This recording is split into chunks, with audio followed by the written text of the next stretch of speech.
हिनजाव माहारिनि खस्थ'खौ जुदि दिनैसिमबो बुजिनो रोङाबा बे सरखारखौ जोंनो मानो नांगौ बे सरखारा जोंनो थोजासे होनो हायाखै सोलाय सोल' जागासिनो दङ सरखारा दिनै जोङो अंगनबादिया गासैबो ज' जानानै ज' जानानै आसाम सरकारखौ गोसोखांहोदों मानो होनोबा दिनैसिम जोंनि बे धरना खालामनाया दिनैसिम जाफुङाखै जोंनो नांगौ बादि दिनै हाजिराखौ जोंनो होआखै जे समाव जों हाजिराखौ दिनैसिम बिनानै बेसेबांबा गोबाव जाबोबाय थेवबो सरकारा जोंनि बिनायखौ गनायाखै जेब्लासिम सरकारा जोंनि बिनायखौ गनाया अब्लासिम जोङो बे धरनाखौ थाथ'नाय गैयै जिरायनाय गैयै जोङो होबाय थागोन दिनै क'क्राझार खालामगोन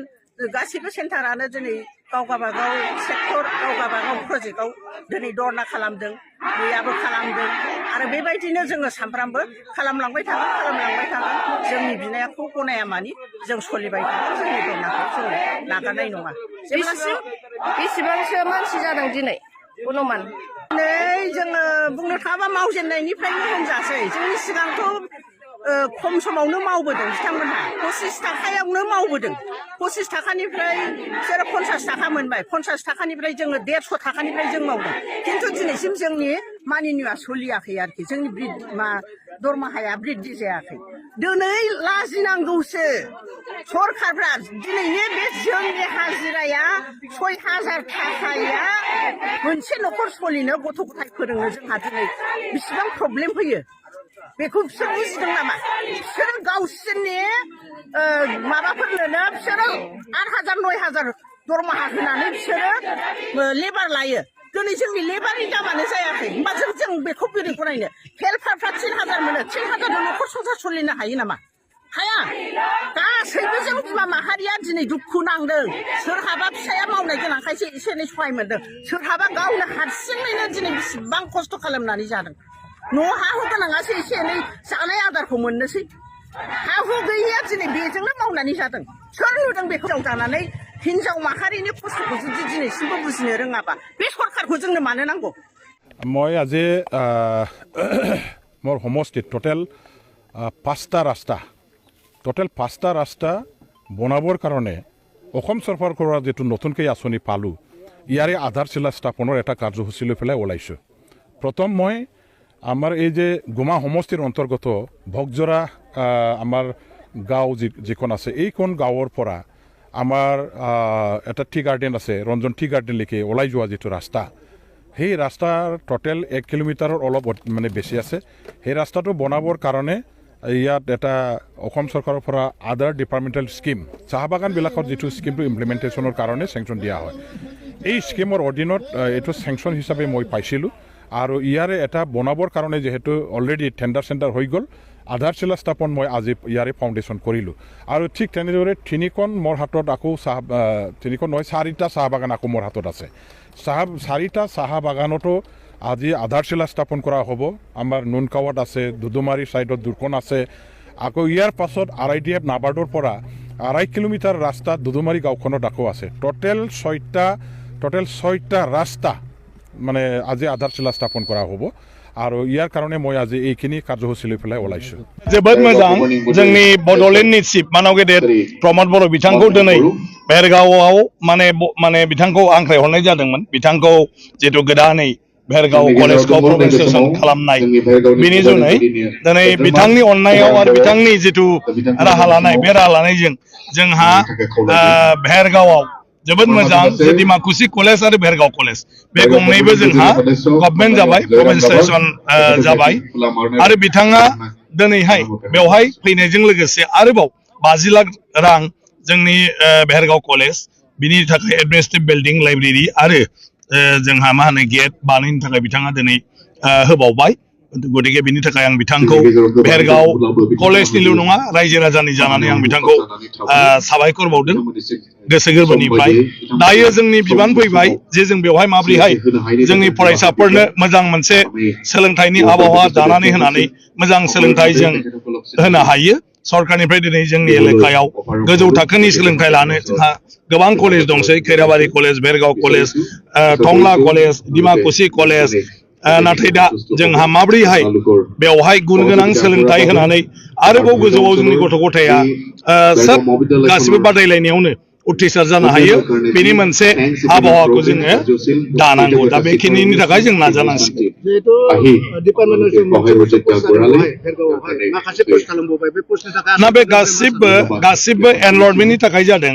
आं सानो जे देग्लायनि जिथु सोलोंथाइ बोसोर बे सोलोंथाइ बोसोराव जों बयबो नाजानानै बे जिथु क्राइटेरिया जोंहा जेसेबां फरायसा थानांगौ मिनिमाम बेखौ जों फुलफिल खालामगोन आरो बेखौ फुलफिल खालामनो हायोब्लानो जोङो बे पस्टखौ लोगो लोगो मोनजोबगोन बावनाय हाबाफारि लादों दा बेवहाय साबायखरखौ बावनांगोन दुलाराय बर' फरायसा आफादनो साबायखरखौ बावनांगोन एनडिबिनो साबायखरखौ बावनांगोन इउबिपिअनो जायफोर थामथि बर' गोरोबथानि सागानगिरिमोन बिथांमोननोबो आरो लोगोसे रोजा रोजा साबायखर बावनांगोन जोंनि गासैबो मुंख्लंफोरनो जायनि नाजानायाव जोंहा खेबथाम बर' गोरोबथा जाबाय आरो थामथि बर' गोरोबथानि 6.3 दफा बायदियै जोंहा गंजि कलेजा प्रभिन्सियेलाइज जाबाय दा भेरगाव ओनसोलाव गंसे गोजौ सोलोंथाइनि फसंथान नांगौमोन बेखौ लानानै रायजो राजाफ्रा अराय सम सानोमोन आरो दाबि दैखांबोबाय थादोंमोन आरो दिनै बे फरायसालिया प्रभिन्सियेलाइज जानायनि उनाव बे ओनसोलनि फरायसाफ्रा गावनि जायगायावनो गावनि न'आवनो थानानै गोजौ सोलोंथाइ लानो हागोन बेवहाय गोरिब गुन्द्राबाबो गामि ओनसोलाव रायजो जानाय हिसाबै रांखान्थियाव गोग्लैसोनायब्लाबो बयबो बेवहाय गोजौ सोलोंथाइ लानो हागोन आं बेखौ मिजिंथिदों आङो बेखौनो खावलायनो सानदों जे देग्लाय 1 करोड़ होनाय बिल्डिंखौ जों बेखेवबाय बिनि उनाव गंसे गेट लुना होनाय जागोन आरोबाव 50 लाख रां बेवहाय होबावनाय जागोन बायदिसिना लुनो थाखाय नाथाय सोलोंथाइनि जि फोरोंनाय आरो सोलोंनायनि जि प्रसेस बेखौ जाहाथे गोग्गो खालामनानै लाखियो आं बेखौनो खावलायो पस्टआ जिखिनि थालांबाय बे एनरलमेन्टनि सायाव जायो एनरलमेन्टआ जेला बारायगोन अब्लानो पस्टखौ मोनबाय थागोन एनरलमेन्टआ जिहेतु खम बेखायनो माखासे साबजेक्टआव खम माने पस्टखौ मोनदों आरो बियो प्रभिन्सियेलाइजेसन एक्ट 2017 बायदि खालामनाय जादों दा बिनिखायनो आसाम सरकारजों जोङो रायलायबाय थादों जेब्लायनो एनरलमेन्टआ बांगोन अब्लानो बिथांमोना पस्टखौ आरोबाव मोननो हागोन बेखौ जों थाबैनो खालामगोन बारा गोबाव सम लाया थाबैनो बिजाथिखौ सायख'गोन आरो नोंथांमोननि सिगाङाव फोसावनानै होगोन पिएफनि रोदाखौ जेरावबो बुखुनानै गारहरनाय जादों जोङो ओनसोल थांनानै पिएफनि जे रोदा दंमोन बेखौ बुखु दा गारहरबाय थादों आरो पिएफखौ जिर' खालामनायनि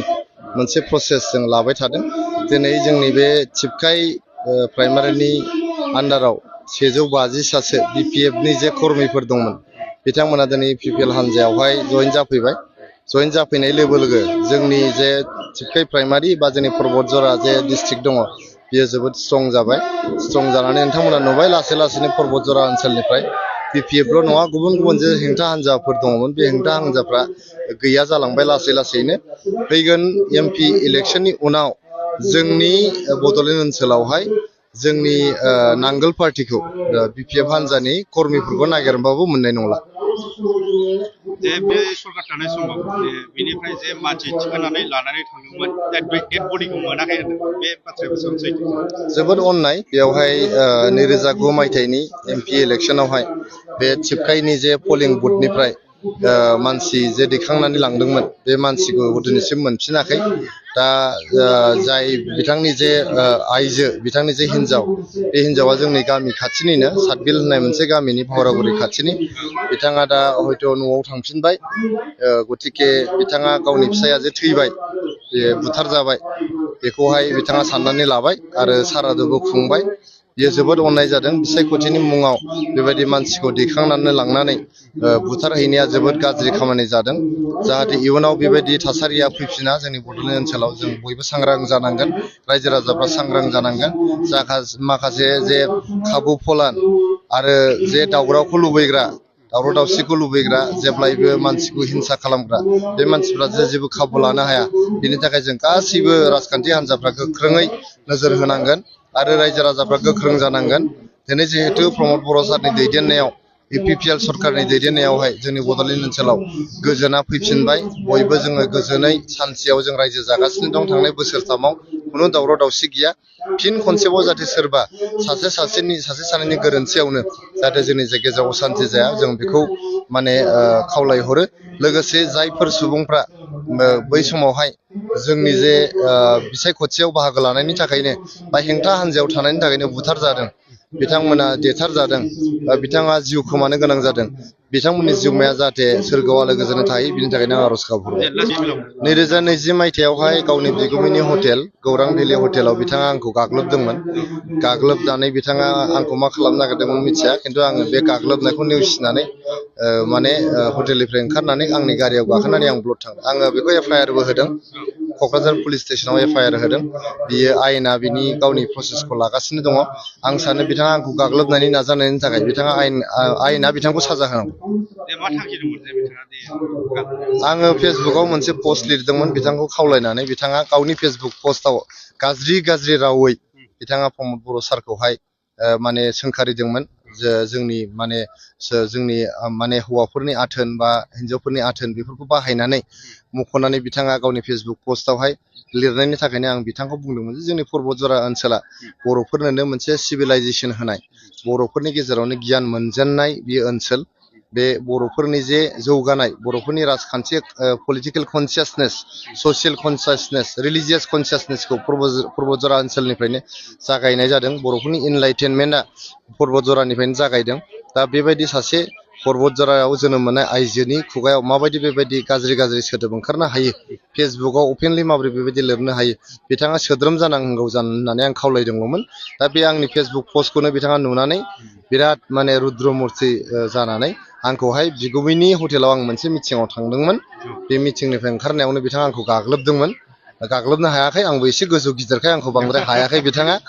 हायैखाय आङो डाइरेक्ट थानायाव थांनानै बिथांखौ आङो एफआइआर हैदों केस हैदों बे समाव बिथाङा बिजाबो लोंदोंमोन नामा नोंनि फिलिक्सआव बेखौथ' सब समाय लोंनानैनो थायो होननाय खोनादों